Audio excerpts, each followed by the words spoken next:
میت کو پڑھ کر بخشنا۔ میری والدہ کا جنوری میں انتقال ہوا تھا، ہم ان کے لیے کیا کیا صدقہ جاریہ کر سکتے ہیں؟ نیز کیا ان کو کچھ پڑھ کر بخش سکتے ہیں؟ یہ کہاں تک صحیح ہے اور کیا اس کا ثواب میت کو پہنچتا ہے؟ مسز عمر ریاض سے۔ قرآن کی تلاوت وغیرہ پڑھ کے میت کو ثواب پہنچانا، جس کو ایصال ثواب کہتے ہیں، اس میں یہ اختلافی مسئلہ ہے۔ احناف کے ہاں یہ جائز ہے، بعض فقہا اس کی حقیقت کے قائل نہیں ہے۔ تو انسان کو ایک فقہ کو فالو کرنا چاہیے اور دوسرے فقہا کا بھی احترام کرنا چاہیے۔ اس کے دلائل کیا ہیں احناف کے، وہ میں کئی بار مسائل میں ریکارڈ کروا چکا ہوں، مضبوط دلائل ہیں۔ لیکن اتنی بات تو بہرحال ثابت ہے کہ اتفاقی چیز کیا ہے، وہ یہ ہے کہ پیسوں کا صدقہ کیا جائے۔ اس میں تمام فقہا کا اتفاق ہے کہ اس کا ثواب میت کو، جو بھی یعنی معتد بھی فقہا ہیں جو ان کا اتفاق ہے کہ اگر آپ پیسے صدقہ کرتے ہیں یا کوئی کنواں کھدوا دیتے ہیں یا کوئی اور صدقہ جاریہ کا انتظام کرتے ہیں تو اس کا ثواب تو بہرحال یقینی پہنچتا ہے۔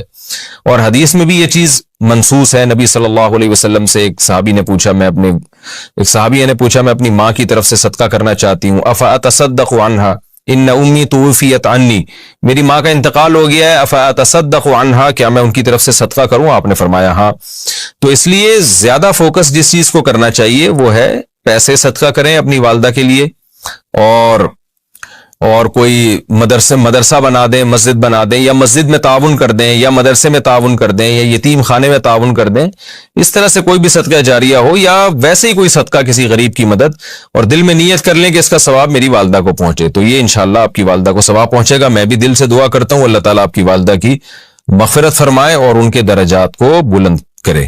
قرآن بخشنے کا طریقہ کیا ہے؟ قرآن مجید بخشنے کا صحیح طریقہ کیا ہے؟ کہتے ہیں کہ پہلے الحمد شریف پڑھے گا، پھر حمد و ثنا کرے گا، پھر تینوں قل پڑھے، پھر اس کے یہ کہے کہ اس کا ثواب ہمارے نبی صلی اللہ علیہ وسلم کو اور اس کے بعد حضرت آدم سے لے کر قیامت تک آنے والے تمام انسانوں کو پہنچائے، پھر آخر میں جس کے لیے قرآن پڑھا گیا اس کا نام لے کر بخش دے۔ کیا یہ طریقہ صحیح ہے؟ آفرین انڈیا سے۔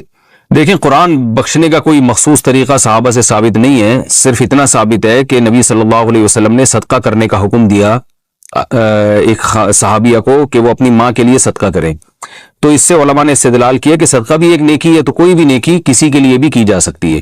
تو بہتر تو یہی ہے کہ جس چیز کا حدیث میں صراحتاً ذکر ہے اسی کو فالو کریں، یعنی صدقات و خیرات کیا کریں میت کے لیے۔ لیکن کوئی قرآن یا کوئی اور نیکی پڑھ کے بھی اگر ایصال ثواب کرنا چاہتے ہیں تو بھی ٹھیک ہے، اس کا کوئی خاص طریقہ نہیں ہے، بس دل میں نیت کر لیں کہ اللہ اس کا ثواب فلاں کو پہنچے۔ باقی یہ جو کہا جاتا ہے پہلے الحمد شریف پھر فلاں، پھر یہ، اس کا کوئی ثبوت نہیں ہے۔ کوئی بھی نیکی کسی بھی طریقے سے کی جا سکتی ہے اور دل میں یہ دعا کی جا سکتی ہے اللہ اس کا ثواب فلاں کو پہنچا دے۔ رہا یہ مسئلہ کہ اتنے ساروں کو پہنچا دے، آدم علیہ السلام سے لے کر فلاں لوگوں تک، پھر تمام پیغمبروں تک، صحابہ تک، تو یہ بھی جائز ہے کیونکہ ناجائز ہونے کی کوئی دلیل نہیں ہے۔ لیکن اس میں علماء کی دو رائے ہیں۔ بعض علماء یہ کہتے ہیں کہ ثواب تقسیم ہو کے پہنچتا ہے، تو جتنے لوگوں کو شامل کریں گے ثواب ڈیوائیڈ ہو جائے گا، اور بعض کی رائے یہ نہیں کہ نہیں تقسیم نہیں ہوتا بلکہ ہر ایک کو پورا پہنچتا ہے۔ تو ان میں سے کسی بھی مسلک پہ کوئی مضبوط قرآن و سنت سے دلیل کسی کے پاس نہیں ہے۔ کہ اللہ کی رحمت سے امید کی جا سکتی ہے کہ اللہ سب کو سارا ہی ثواب پہنچا دیں، اللہ چاہیں تو ڈیوائیڈ کر کے پہنچا دیں۔ تو اس لیے کوئی ایسا خاص طریقہ نہیں ہے، جس طرح سے چاہیں کر لیں آپ۔ میرا جو اپنا معمول ہے، میں تو یہی کرتا ہوں کہ ایک تو صدقات و خیرات کو فوکس کرتا ہوں۔ جو میرا جو معمول ہے کہ جو میت کے لیے جو حدیث میں جو چیز منصوص ہے، جو متفقون علیہ، اور اگر قرآن پڑھ کے کرنا چاہیں تو دل میں بس اتنی نیت کہ سورہ فاتحہ پڑھی یا کوئی بھی سورت پڑھ لی، اللہ اس کا ثواب فلاں کو پہنچے، تو سب طریقے ٹھیک ہیں۔ جنازے کے سامنے قرآن پڑھنے کی حقیقت۔ جنازے کے سامنے جو لوگ قرآن پڑھتے ہیں یا سورہ یاسین پڑھتے ہیں، کیا یہ عمل حدیث سے ثابت ہے یا بدعت ہے؟ عبد الصمد صاحب نے انڈیا سے پوچھا ہے۔ جنازے کے سامنے اسپیشل جنازے کی وجہ سے قرآن پڑھنا یا سورہ یاسین پڑھنا، میرے علم میں ایسی کوئی حدیث نہیں ہے۔ اور جب تک جنازے کو نہلایا نہ گیا ہو تو اس کے سامنے تلاوت کرنے کو فقہا نے غلط لکھا ہے، ناجائز لکھا ہے۔ تو جب تک جنازے کو نہلایا نہ جائے تو پھر نہلانے کے بعد آپ اس کے سامنے قرآن پڑھ سکتے ہیں، لیکن کوئی سنت عمل نہیں ہے۔ ہوتا یہ ہے کہ جب جنازے کو نہلا کے لایا جاتا ہے، گھر میں رکھا جاتا ہے، تو جب تک یعنی نماز جنازہ کے لیے لوگ جمع نہیں ہوتے، میت کو گھر میں رکھا جاتا ہے، تو اس دوران علماء یہ کہتے ہیں کہ اس کے پاس بیٹھ کے قرآن کی تلاوت کریں۔ وہ اس لیے کہتے ہیں کہ ورنہ اگر تلاوت نہیں کریں گے تو ادھر ادھر کی فضول باتیں کرنا شروع کر دیں گے، لوگ غیبتیں بھی شروع کر دیتے ہیں۔ اب جنازہ رکھا ہوا ہے تو بہتر ہے نا کہ اللہ کو یاد کیا جائے، اللہ کا ذکر کیا جائے، آخرت کی یاد کو تازہ کیا جائے۔ تو علماء اس لیے کہتے ہیں کہ وہاں بیٹھ کے قرآن پڑھ لو، یا سورہ اخلاص پڑھ لو، سورہ یاسین پڑھ لو، کوئی بھی سورت پڑھ لو، تاکہ آپ فضول چیزوں میں اپنا ٹائم برباد نہ کریں، اس وجہ سے کہا جاتا ہے۔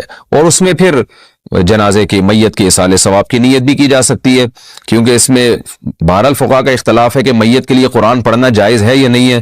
اور صدقے کے بارے میں تو ہمیں حدیث ملتی ہے کہ آپ صلی اللہ علیہ وسلم سے صحابیہ نے پوچھا فاتصدق عنہا، میری ماں کا انتقال ہو گیا، میں صدقہ کروں؟ آپ نے فرمایا ہاں۔ تو جمہور علماء نے اس سے استدلال کیا کہ جب صدقہ بھی ایک نیکی ہے تو وہ نیکی پہنچائی جا سکتی ہے میت کو، تو اس میں ایک علامت بیان کی ہے کہ کوئی بھی نیک عمل پہنچایا جا سکتا ہے، تو قرآن کی تلاوت بھی نیک عمل ہے۔ بعض فقہا کہتے ہیں کہ نہیں، صدقہ تو جائز ہے کیونکہ حدیث میں صدقے کا ذکر ہے، تلاوت کا ذکر نہیں ہے، لہذا تلاوت جائز نہیں۔ تو اختلاف رائے ہے اس میں۔ بر صغیر میں چونکہ فقہ حنفی کو فالو کیا جاتا ہے، اور میری رائے میں فقہ حنفی کی دلیل بہت مضبوط ہے، کیونکہ احادیث میں آپ صلی اللہ علیہ وسلم نے ہمیشہ اصول یہ رہا ہے کہ جزئیے کے ضمن میں کلیات سکھائے جاتے ہیں۔ جیسے قرآن میں آتا ہے نا لا تقل لہما اف، ماں باپ کو اف مت کرو، تو یہ ایک مثال ہے، مطلب یہ کہ تکلیف نہ دو۔ تو اسی طرح جو حدیث میں آتا ہے صدقہ کر سکتے ہو میت کے لیے، تو ایک مثال ہے، مطلب یہ کہ کوئی بھی نیکی کی جا سکتی ہے۔ اور دوسری بات یہ کہ حنفیہ کا جو قول ہے نا، اس میں ذرا وسعت زیادہ ہے، اللہ کی رحمت کو آپ پھیلا دیتے ہیں کہ بھئی اگر میت کے لیے تلاوت بھی جائز ہونے کا ہم فتویٰ دیں گے تو اس سے اس بہانے لوگ تلاوت کریں گے، ثواب حاصل کریں گے، اور اللہ سے امید ہے کہ اللہ اس میت کو ثواب پہنچائے گا، تو اچھا ہے نا، اللہ کی رحمت سے اچھی امیدیں لگائیں۔ تو ویسے بھی شریعت کا مزاج ہے کہ جس چیز میں رحمت والا عنصر غالب ہو اس قول پہ آپ کو فتویٰ دینا چاہیے، یہ ہماری رائے ہے۔ اگر کوئی اس سے اختلاف کرتا ہے تو وہ اس کا اپنا مسئلہ ہے۔ تو اس لیے جنازے کے پاس قرآن پڑھنا الگ سے کوئی اس کی فضیلت ہمارے علم میں نہیں ہے حدیث میں، لیکن کہا اس لیے جاتا ہے کہ وہاں بیٹھ کے ادھر ادھر کی باتیں کرنے سے بہتر ہے کہ آپ قرآن پڑھ لیں۔ البتہ قرآن خوانی میت کے لیے یہ جائز نہیں ہے، کیونکہ قرآن خوانی کو کہتے ہیں کہ لوگوں کو قرآن پڑھنے کے لیے جمع کرنا۔ تو قرآن پڑھنے کے لیے جو جمع ہے نا، تو اجتماعی عمل کے لیے ثبوت ضروری ہے، یہ خوب ذہن میں رکھیں۔ جیسے آپ اپنے طور پر 2 نفل کبھی بھی پڑھ لیں، جائز ہے، لیکن اگر آپ لاؤڈ سپیکر میں اعلان کرتے ہو یا کارڈ چھپواتے ہو یا منادی کراتے ہو آؤ میں اشراق کے 2 نوافل پڑھ رہا ہوں، تمام حضرات سے گزارش ہے کہ مسجد میں آ جائیں، اب یہ اجتماعی عمل بن گیا، یہ بدعت ہو جائے گا۔ تو اجتماع کے لیے آپ کو دلیل کی ضرورت ہے، اس لیے علماء کہتے ہیں کہ اجتماعی قرآن خوانی یہ بدعت عمل ہے، کیونکہ یہ ایصال ثواب کے لیے آپ ایک عبادت کر رہے ہیں، اور اجتماعی سطح پہ تو ہمیں نہیں ملتا کہ صحابہ کرام میں کہیں کسی نے کبھی اجتماع کیا ہو۔ حضرت ابو بکر کا انتقال ہوا، کہیں نہیں ملتا کہ حضرت عمر نے تمبو لگایا ہو اور سب لوگوں کو جمع کر کے ان کی قرآن خوانی کی ہو۔ حضرت عمر کی شہادت ہوئی تو کہیں نہیں ملتا کہ حضرت عثمان نے ان کے لیے قرآن خوانی کی ہو، یہ ثابت نہیں ہے، اور اس پر علماء کے فتاوی بھی موجود ہیں۔ البتہ برکت کے لیے قرآن خوانی ایک الگ چیز ہے، برکت کے لیے یعنی مکان دکان کی برکت میں جو قرآن خوانی ہے وہ عبادت نہیں ہے، وہ از قبیل رقیہ ہے، رقیہ دم، تو اس کے لیے ثبوت کی ضرورت نہیں ہے۔ لیکن بہرحال بعض علماء اس کو بھی بدعت اس لیے کہتے ہیں، بدعت تو نہیں یعنی بدعت کی تائید کا ذریعہ بنتی ہے، تو بعض علماء کہتے ہیں کہ اس زمانے میں برکت کے لیے بھی قرآن خوانی نہیں کرنی چاہیے، بلکہ برکت کے لیے گھر کے اپنے لوگ مل کے قرآن پڑھ لیں یا نماز پڑھ لیں یا دعا مانگ لیں۔ لیکن بہرحال اگر کوئی برکت کے لیے قرآن خوانی کرواتا بھی ہے تو اس کی بہرحال گنجائش موجود ہے، احتیاط اسی میں ہے کہ اس کو ترک کیا جائے، کیونکہ لوگ ایصال ثواب اور برکت والی قرآن خوانی میں فرق محسوس نہیں کرتے، تو وہ دونوں کو ایک ہی سمجھتے ہیں، اس سے پھر بدعت کی تائید ہوتی ہے۔